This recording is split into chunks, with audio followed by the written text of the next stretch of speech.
So if you've been watching my channel for a while, you'll know that I grew up on Pokemon. I am obsessed with this franchise. It just never left me. And a huge secret or like missing piece of trivia about Pokemon kind of came out into the open this week. I mean, who would you say is the most iconic Pokemon of all time? I think a lot of people would point to Pikachu, Mewtwo, Charizard, maybe Lucario. But this thing might be more iconic than any Pokemon individually. This week, we actually got an amazing story about the creation of the English Pokemon logo. Bam, it's on the screen now. You know it, you've seen it. It is pretty iconic and it really pops out. I've never really thought too much about it until this news that creator of this logo, Chris Maple, has told the story of how he made this logo.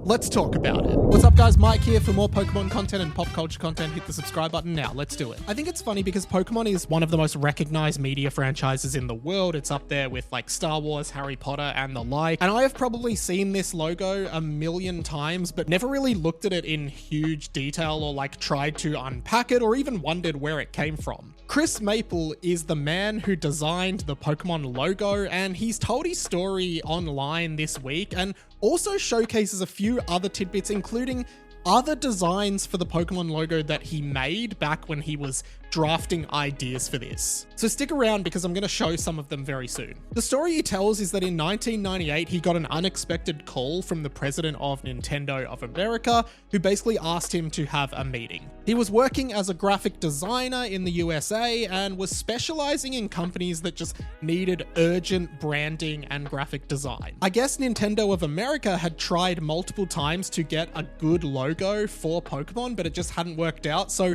it landed on Chris Maple's doorstep. And keep in mind, this is obviously the really early days of Pokemon, before it had been localized in the West. Like, it might have been out in Japan, but it had a different logo there. No one in America or Australia, where I'm from, or anywhere English speaking, knew about Pokemon. That is a hard world to believe existed at one point. Hey guys, just to interrupt, I'm trying to hit 10k subs by the end of 2025, and I really think I can do it, but I need your help. If you could hit the subscribe button now, that would help me out so much. I'm just doing like pop culture, nerdy, gaming, TV, movie sort of content on this channel and hopefully offering a fresh perspective, and I would love to have you here. So yeah, please jump on board. Cheers. So Maple goes on and says that he met with the president of Nintendo America, and someone came in and brought in all these sketches, toys, and little figurines, which led him to ask, "What is this?" To which the response was, "It's a pocket monster, and we're gonna call them Pokemon." Of course, at the time, Pokemon was known in Japan as pocket monsters. And from what I know over the years of following this franchise, originally it was going to be called Capumon for capsule monsters, but eventually that changed. Anyway, Chris Maple was given 1 month to design this logo. He wasn't given any of the games to play, but had like a figurine of Pikachu, and also instructed that the logo had to be fit to be seen on a Game Boy screen in black and white. Lots of tight parameters on this one.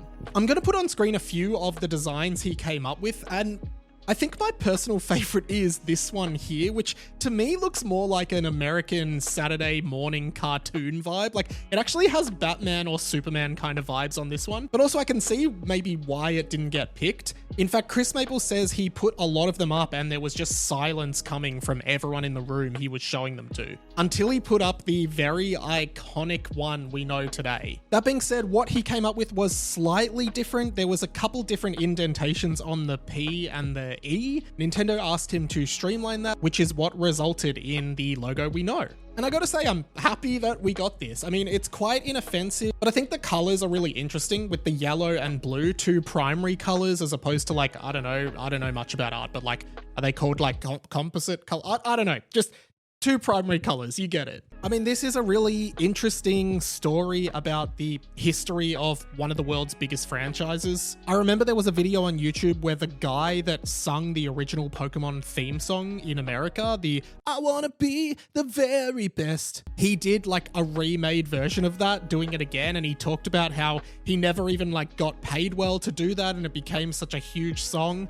I really like these little discoveries of history about Pokemon. It's absolutely fascinating, and I'm stoked that we got to hear this really fun story. Whew, thank you so much for watching, guys. Hey, if you like this video, make sure you hit the subscribe button for more like this, and comment below, what do you think of the abandoned logos? I'd really like to know your thoughts, and what do you think about the final logo? Have you ever thought about it in any detail? Because I honestly hadn't. If you've got nothing to say, but you want to leave a comment anyway to help me out in the algorithm because you're a great guy and you think I'm a great guy, just comment below. Gotta catch them all. I know what it means, you know what it means, so we're all on the same page here, and it really helps me out. While I've got you, I'm all over the internet doing dumb stuff that I think is cool. I have a blog, I have a podcast. All of this stuff is available on Spotify as well, so go follow me there. And if you like this video, YouTube thinks you might like this one, but if you just want to binge watch a bunch of Pokemon related content, then hey, just click this playlist here. That's pretty much it from me. My name's In Radio Mike. This has been the Inside of My Mind, and I'll catch you later.